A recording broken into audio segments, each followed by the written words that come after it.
Hallelujah. Sibonga ngomusa uSiphawu uNkulunkulu. Igama kaJesu ngibonga. Subject esikhulumela kiyo noma esikhuluma ngayo namuhla. It's your reaction shows your Christianity. Kwenta kwakho yiko lokukhombisa ukuthi uKristu. Hallelujah. Amen. Incwadi yaMateyu Mateyu chapter 5 safunza verse 43 to 48 safunza ke nalesi King James version. You have heard that it had not been said, thou shalt love thy neighbor and hate thy enemy.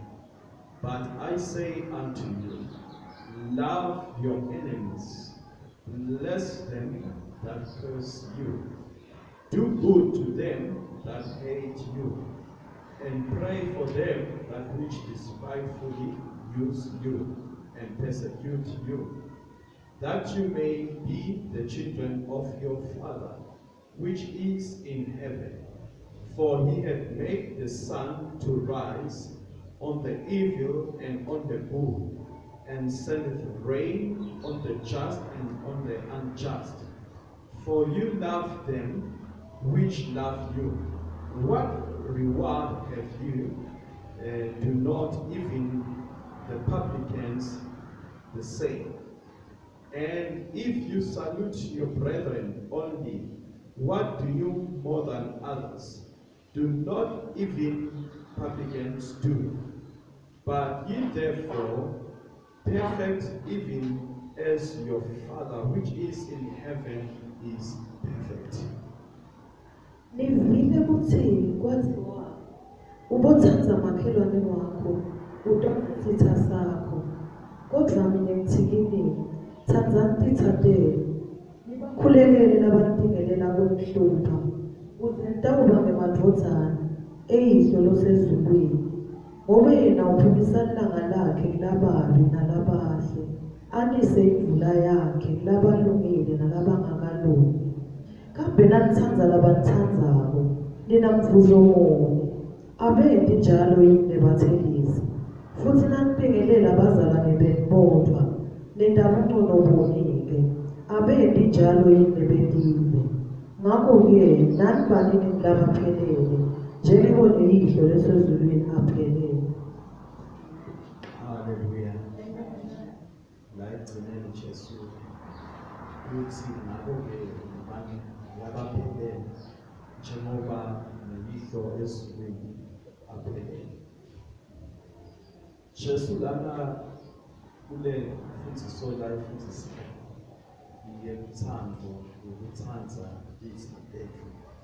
Cala ngemagama kakhuluma ekuqaleni kwesimo njengoba nivile noma mnandi ukuthi kumele uthanze makhelwane wakho kodwa isitha sakho usidonse. Futhi-ke ngako mina ngithi kini thandzani ithandeni nibathandazele nalabo labanidingelayo. Yava namagama la cala Jesu uthi nithi mina thandzani lithandeni nibathandazele nalabo labanidingelayo. Kule mfundiso lena Jesu la ifundisa bona usifundisa nanathi thina maKristu njengoba lesitolo lesikhuluma tukwaso sithi kwenta kwakho ngiko lokukhomba ukuthi uKristu. Usifundisa lo ukuthi kumele ukuthi siphile impilo yemthando sithandze ithandethu uphindze nalabazidingelako sibathandazele. Jesu lapha akafundzisi kuphela nje lo mlayeto lona ukuthi uthandze makhelwane wakho uphindze uthandze nesitha sakho uphindze nalokudingelako ukukhulekele. Akafundzisi kuphela kodwa uphindze naye Jesu siyambona la evini laNkulunkulu uphindze uyakwenta nokulakukhuluma igama lenkosi manje. We will understand ukuthi Jesu bazalwane dinengi tinkinga ledlula kito kodwa i-revealed luthando lwakhe nebantfu labebamzonda but wabathanza nebantfu lababetoni babathelisi wabathanza because bekatele vele toni bekatele bantfu labalungi. So kulo mthetho lona waMoses lo awuthi thanza makhelwane wakho sitha sakho usiso, lo mthetho lo wawuvuma ukuthi iso ngeso, kusho ukuthi nangabe uyangidloba nami kufanele ngikudlobe, nangabe uyangichilida nami kufanele ngikuchilide. But now Jesu usifundisa-ke uthando lwaNkulunkulu, the God's love. Nasathi-ke mina ngithi kini thandzani tithandeni bese senithetheleni nithandazela nalabo labanidingelayo. Uthi-ke njengoba naNkulunkulu asezulwini kunebantfu labalungile nebantfu labangakalungi emhlabeni, kodwa uNkulunkulu lilanga ulikhanyisela wonke umuntu, ulikhanyisela abangalungi alikhanyisele nalabalungile. Uthi-ke nemvula futhi nayo nayina inela wonke umuntu, inela labalungile ize inele nalabangakalungi. Lokusho ukuthi uNkulunkulu usinika konke ngefanana noma ngabe asikalunguwe noma silungile, but he is so loving ngendlela ukuthi akendi lokungcono kulabalungile bese labangakalungi yena akasabedeli. That is why we see uJohn 3:16 lidla uNkulunkulu lithi uNkulunkulu wathanza kakhulu lelive wathi manje wanikela ngale ndvodza, le ndvodza awanikela ngayo hayi ngoba besilungile kodwa besingakalungi.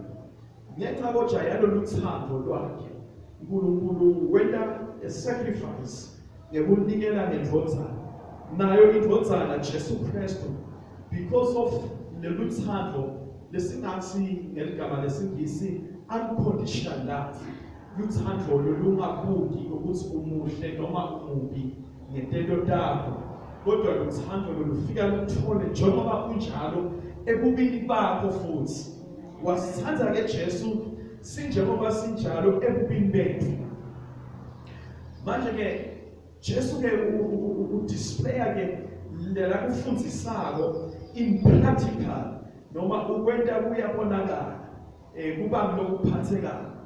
We understand ukuthi Jesu bazalwane he experienced a misunderstanding, bantu bebangamconsi, he experienced ingratitude, bantu bebangakhoni ukubonga noma ukudumisa kukhona bakhe mangaliso letitho letihle labekadenda bebangakhoni kuba appreciative noma kubonga lokho. And futhi he experienced rejection, bantu bamala bala kumemukela, labanye bambita ngesoni njengoba sitawukhumbula nje lebe sikhuluma ngabo efile ephelile ukuthi naye ndotsalele ngaboni emehlweni bathi kiyo uphiliswe soni, kodwa wathi yena anginendzaba ukuthi usoni noma akasiso soni, kodwa lengikwatiko kunye ukuthi bengingaboni kepha manje sengiyabona. So people rejected Jesus Christ, kodwa noma ngabe kunjalo Jesu waqhubeka nekudisplaya noma nekulwembula uthando lwakhe. Yingakho bazalwane Jesu wahamba waya esiphambanweni wathwala isiphambano, wahlupheka, wahlatshwa, washaywa ngenxa yetiphambuko tethu. Bekangafeli labalungile kodwa bekafela labo labangalungi ngoba bekabathanza bantu, uyasithanza sonke kuze kuthi sonke sibe nekuthula naNkulunkulu. Hallelujah. Kuye Jesu every obstacle was an opportunity. Yonke ingqinamba noma i-challenge noma simo noma inthaba embi kwakhe kuye kwakulithuba lokwenta lokulungile. Kunetinto leti-5 lengathi Jesu lasifundisa tona bazalwane ikakhulu ngemthando. lothando lolu laSathane.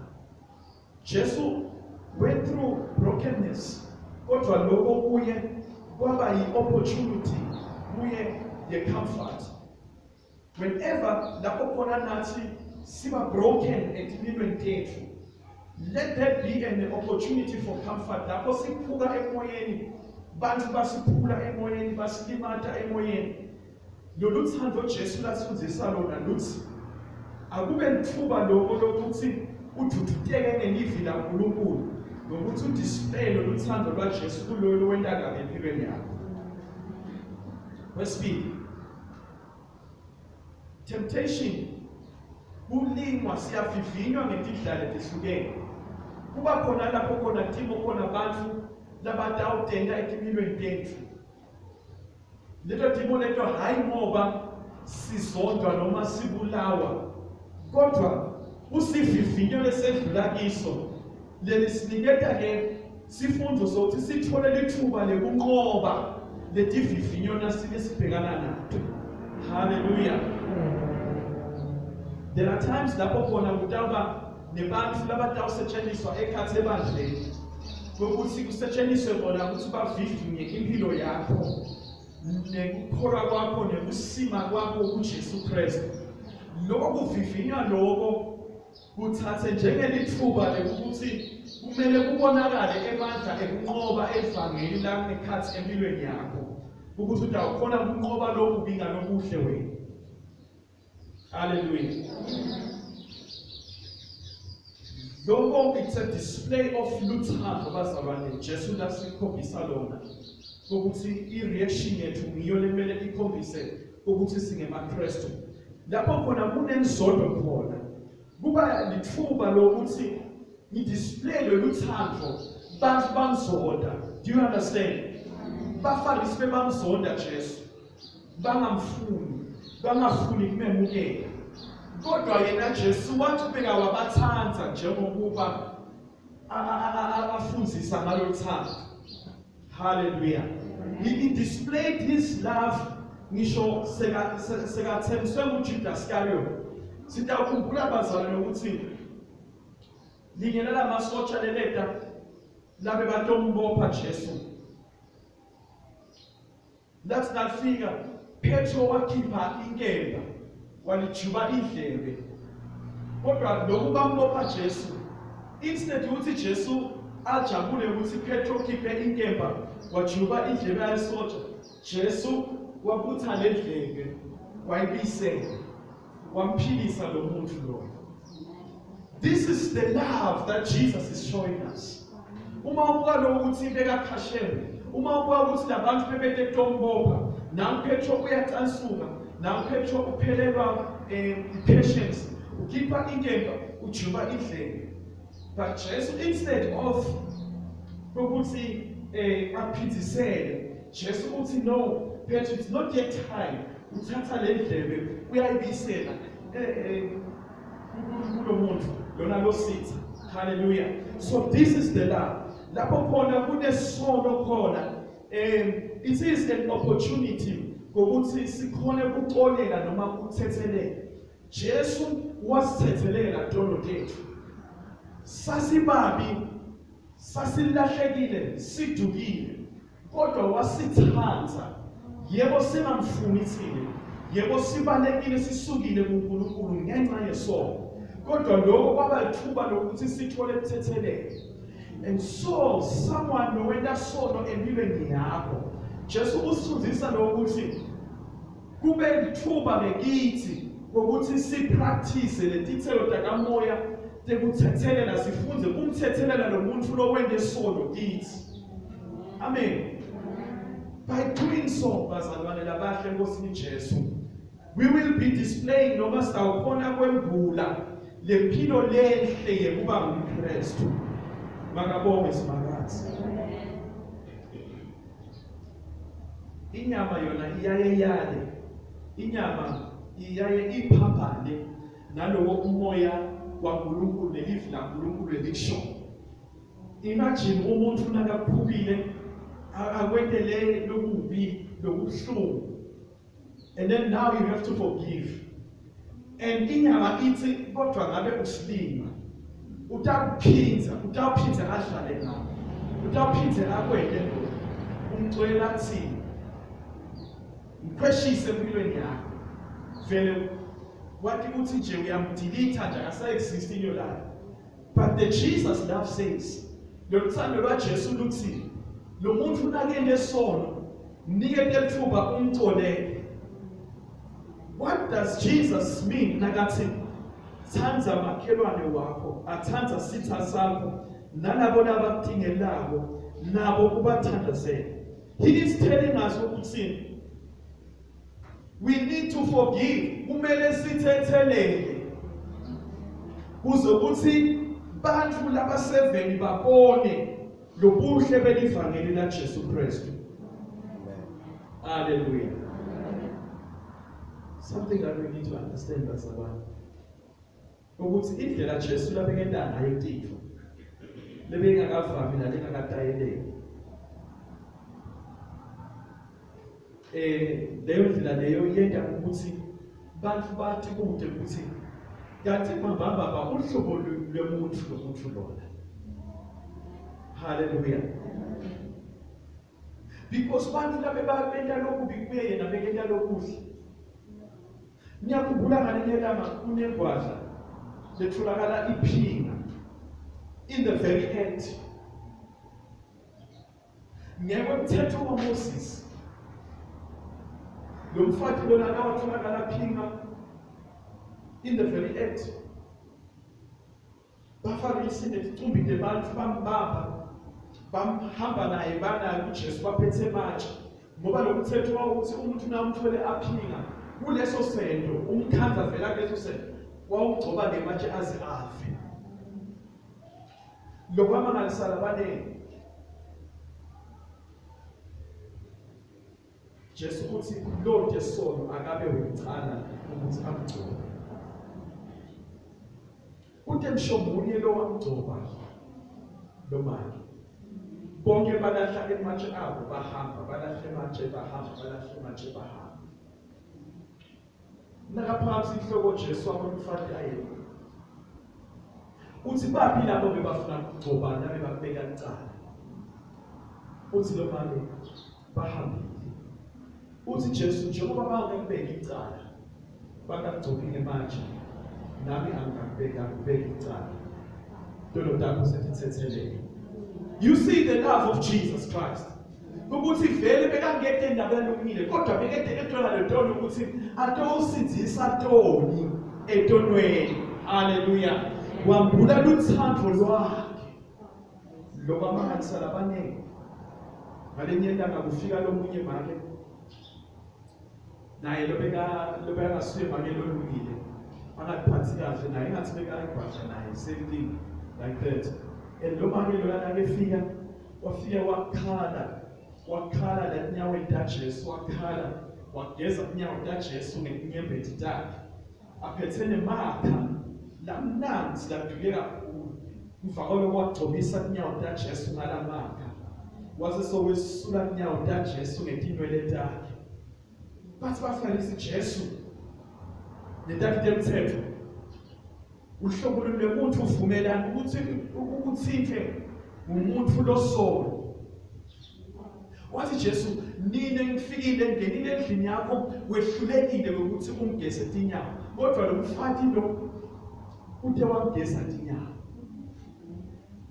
Jesus accepted that woman. Ngani ngesento sakhe lasenda. He overlooked wakabukana sono sakhe but wabuka sento sakhe lesihle entolo dalo bakithi athethelele. Hallelujah. Hallelujah. Siyabona ngalenye ilanga Jesu sicumbise abantu simthumele thina usendleleni namo indloza lethiwa ngiNicodemus leyayifisha kakhulu iyazama ukubona Jesu but yabona ukuthi angeke ikhone yagibela esihlahleni. Nakaqhamuka Jesu wayibona uZakewu, yes hayi Nicodemus uZakewu. Nakaqhamuka Jesu wambona Zakewu lapha ethuni esihlahleni wathi Zakewu yehla namhla ngifuna ukuyongenisa kabi Jesus nakehla Jesu wahamba wayohlala kaZakewu. And bamangala abantu baba nemibuto leminingi ukuthi Jesu uyongenelani endlini yomthelisi. Bathelisi bebathiwa ukuthi bantu labangcolekayo ngoba bebathi nabakoleka umthelo bese bathatha imali leningi kunale mali ekufanele ukuthi bayithathe. Nabantu laba bahlupheke, bekubantu laba bengenanhlitiyo, bebangenamsebenzi nemuntu.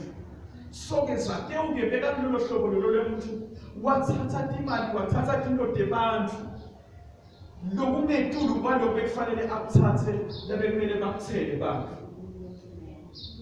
Bafarisi nedadi yemthetho taba nemangala ukuthi Jesu uyowendana endlini yaZakewu. Baba nemagama labakhuluma ukuthi uyongena endlini yesono.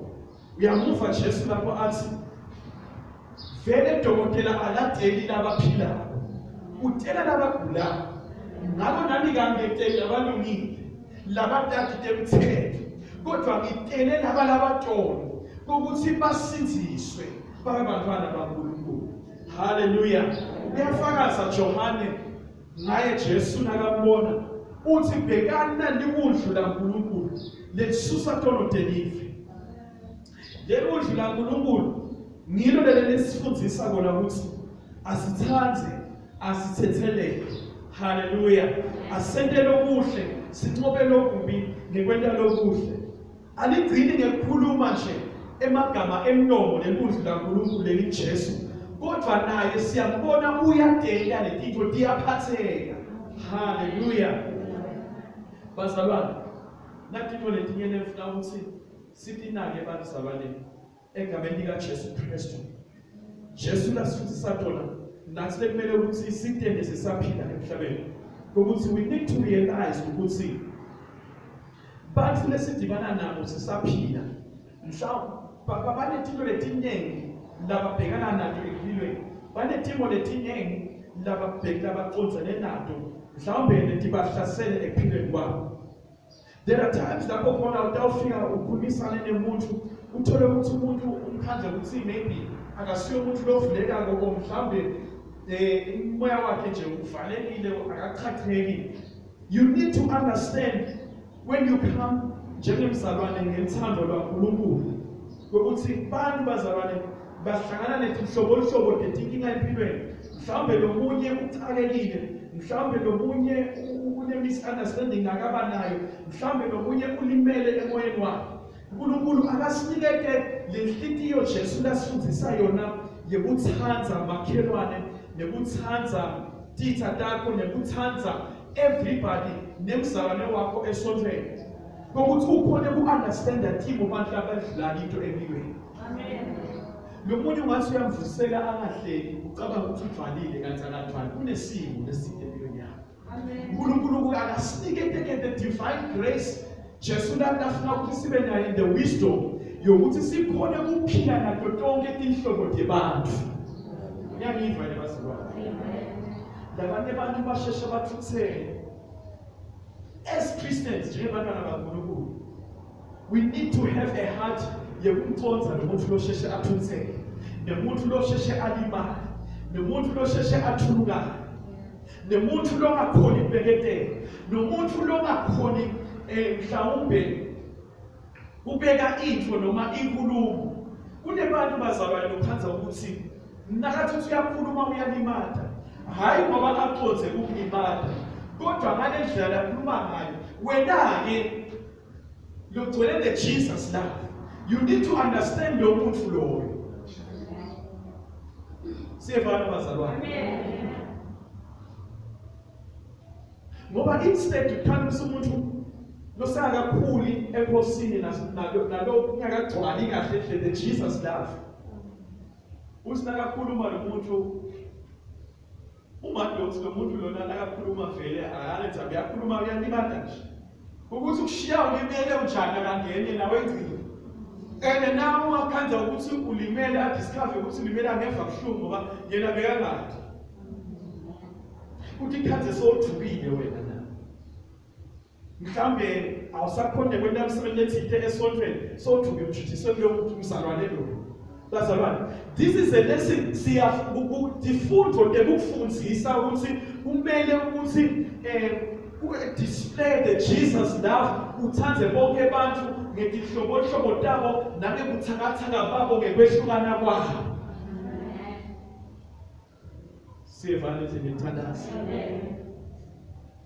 That will show your Christianity kuba ngumntwana waNkulunkulu. The way you react, the way you treat other people, the way you live with other people. Bazalwane, ngiko lokuyasifundisa ukuthi lempilo yebuKristu idleke kubantu lesiphila nabo. Labanye babomakhelwane bethu benta into mhlambe ngekuba selfish, ungakhoni ukucabangela lo munye umuntu. But Jesus is teaching us ukuthi labo bantu labo asiqhubeke sibathande, sibavusele, sibanake, siphile nabo. Labanye basemsebenzini sisebenza nabo. But Jesus usifundisa ukuthi asikhole ukuphila nabo. Hallelujah. Your reaction shows reactor kwakho bazalwane. Kumele ukuthi ube naso sonke isikhathi ube ngumzalwane lo zama ku-reactor in a positive manner at all times. Yiba umuntu lokhona kwenta into ngendlela lekahle.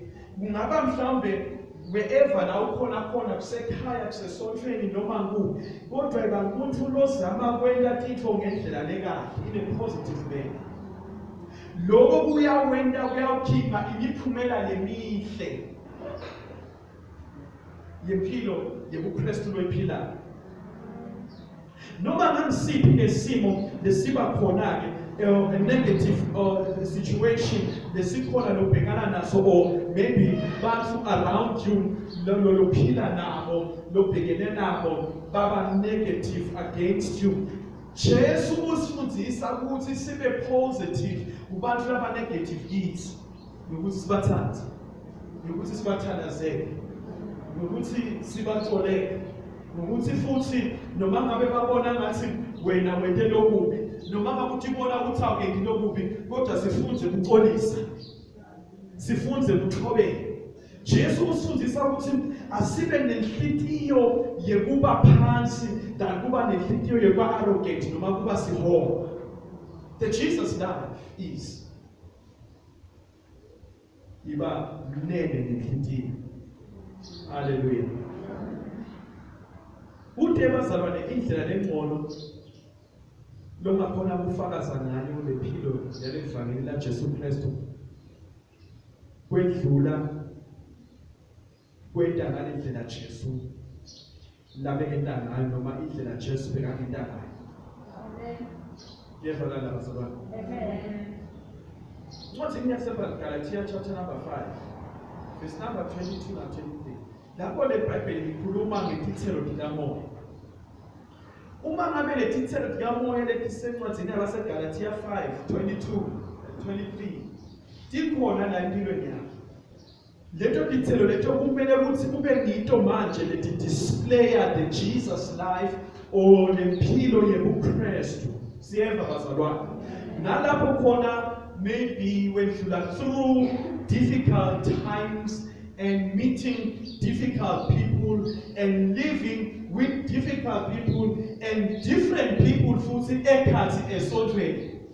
Ngoba abantu abakekho labahle nkosini Jesu. Uyathanza noma akawuthanzi. Sinetihlobo tebantu ekhathi endlini ethandaza. Ngiyangiva yini bazalwane? Kodwa kubinda ukuthi ukhule emoyeni bese ukuthi letithelo takamoya leti la encwadzini yabaseGalatia kuba ngito letihamba embili empilweni yakho. Lokhu kuyakusita ukuthi ukhone ukuphila nawo wonke umuntu neku-understanda ihlobo lebantu ngekwehlukana kwabo. Hallelujah. Because Jesus sithanda sonke. Sonke sibantwana bakaNkulunkulu.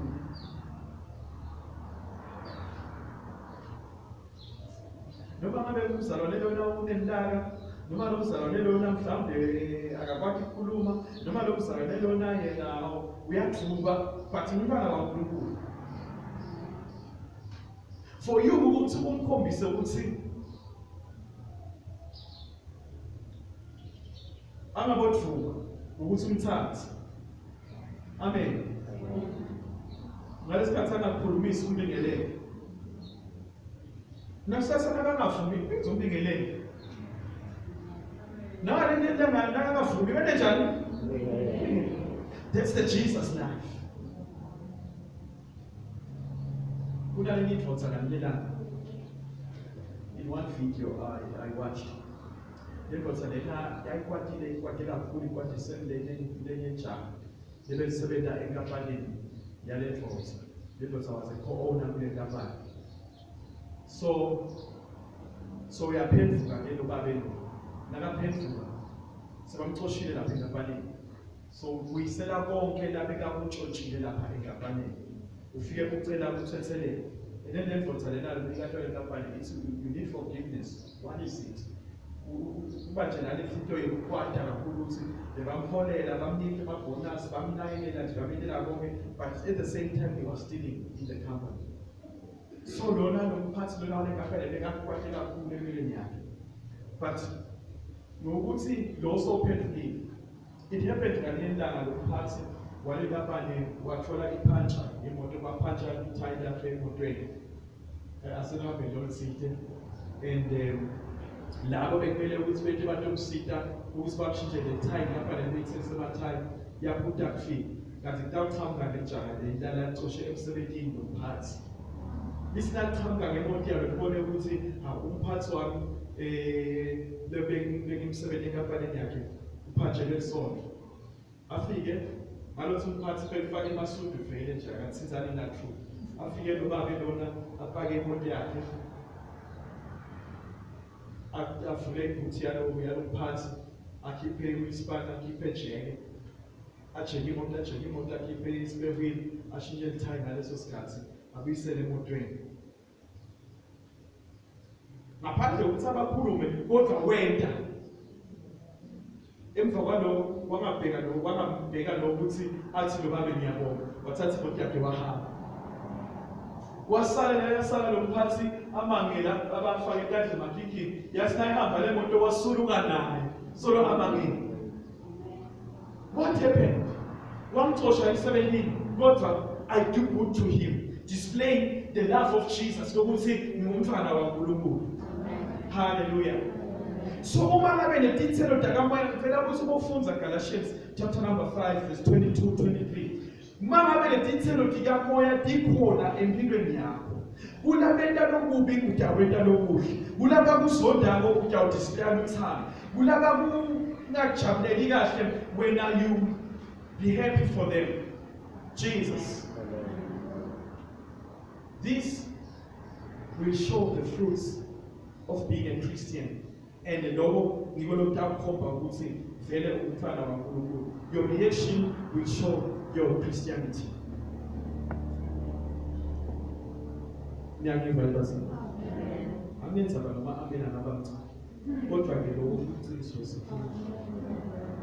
Indlela lowenta ngayo ekhaya, indlela lokhulumisa ngayo bathu abakho ngiyo leya ikhombe ukuthi ungumKristu noma awusumKristu. Singakafika ekugcineni nje ngakhuluma nganayindzaba naye ngive emalangeni laphelile nje 2 weeks or 3 weeks ago.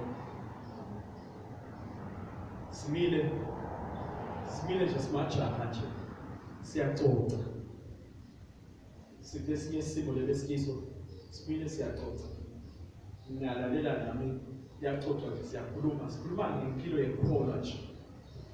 Lisikele jaha leli yabona mina ngiyabonga ukuthi uNkulunkulu wagcina ngisithile empilweni ngasiziswa ngale ndlela make lapha kangiyo ngathi bekakholwa bekumele ukuthi ngingasiziswa. So yasibekela ukuthi make bekafaka ijoyini akulelinye isonto khona la kangwane ngisho ukuthi kuphi nokuthi kuliphi lesonto ngeke ngisho akulelinye isonto afake ijoyini nomali uthi-ke but inkinga mali lebengiyibona ngayo lokukholwa bengakuboni la kuye ngoba nasike ekhaya mali bekasithethisa asishaya asethuka ngalesinye isikhathi asibalisele asitshele ukuthi ngithwele ngedwana nje babwena umthwelele manje ngesifuba yabona and uthi into umzalwane lona kwakumlimada lento ngalendlela makwakhe bekade ekuthangane ukukhuluma kwakhe nje nolwimi lwakhe vele nje nakasekhaya uthi kodwa noma kwakhe nakasesothweni bekathi nakathandaza bakhale bomake la sothweni vele kube madima labanye beve baqhuma kube nasathandaza esothweni afake ejoyina yakhe uthi nasifika lekhaya lo bekangikho make esonweni ashintshe completely abe kule intro uthi kodwa ngiyabonga uNkulunkulu ukuthi ngagcine ngutholile umusa wensingisiziswe hayi ngikubuka ngendlela make bekangiyona ngoba vele nendlela bekenda ngayo make ekhaya impela bongathi wabona umcoka bekukholwa ukuthi ukholela kuthini make nakanje kodwa nasesontweni umlongcwele impela nakathandaza uthandaza impela khale ngokumuntu ngizabathini abantu abakethu indlela lokwenda ngayo ngisho ekhaya bantu iBhayibheli nalithi sihathwe sithumbisa bofakazi lesithumbisa bofakazi siqala lekhaya Lord Jesus, the Jesus life must be displayed ekhaya. The Jesus life must be displayed nasemsebenzini nalemsebenzini la usebenza khona indlela lokwenda ngayo ukukhuluma kwakho. The Jesus life must be displayed bomakhelwane bakho bantu lophila nabo emangweni noma ngilocashe nabo estandini. Let them see the Jesus life.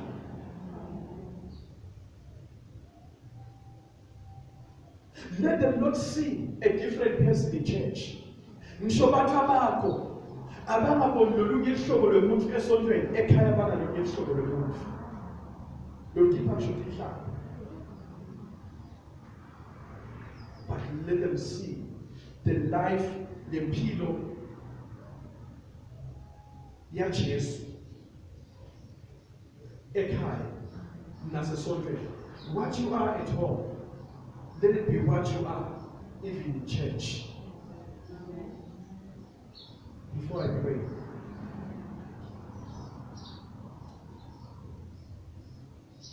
I had this story with it. There was a couple laying in night. They saw when they make a pool. Go to the ekhaya without thinking. They didn't think. You are put over. They can't think. I'm for their people. But I saw them not doing. And they want to have it. Ngafisa ukuthi kuye manje sihlale esontweni lesingasabuyi nakhaya ngoba lesontweni iphilikahle.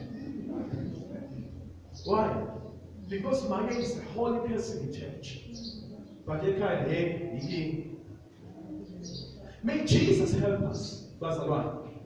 Ukuthi impilo yethu ebuKristu nekulunga kwethu akungagcina sendlini yaNkulunkulu. Kwenta kwakho akumembu yeKristu kubantu lophila nabo. Wherever you are, let people see Jesus Christ. Ngokuthi wena ube nalethelo likamoya, ithelo lethaka, lebumnene, lebheketela, lebulunga, lekwethembeka. Don't get ithelo likamoya. Let it be in your life. In Jesus' name. Let's pray.